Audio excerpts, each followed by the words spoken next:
আসসালামু আলাইকুম। কি খবৰ? আলহামদুলিল্লাহ মই ভালে আছো। আপোনালোকৰ ৰোজা কেনেকৈ গৈ আছে গাইজ?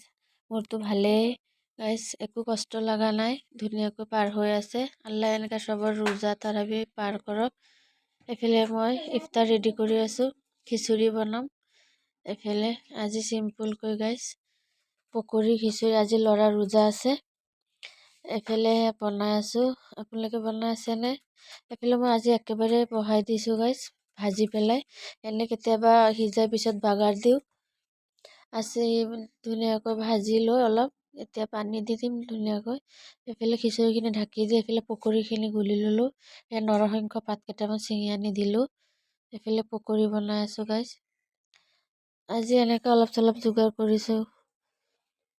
আপোনালোকে কি বনাই আছে গাইজ জনাব। আজি 3টা ৰোজা পাৰ হ'ল। আল্লাহ কেনেকৈ দিনবিলাক নি আছে গাইজ ইমান জল্দি জল্দি। এয়া চাওক মোৰ পকৰি হৈ গ'ল, এইফালে খিচুৰিও হৈ গ'ল। এইফালে গাইজ ইফতাৰ ৰেডি কৰিলোঁ। ল'ৰাক ইফতাৰ মছজিদত দি পঠালোঁ গাইজ, সি তাতে ৰখিল, তাতে ইফতাৰ কৰিলে। আমি মাক জীয়েক অকলে ইফতাৰ কৰিলোঁ।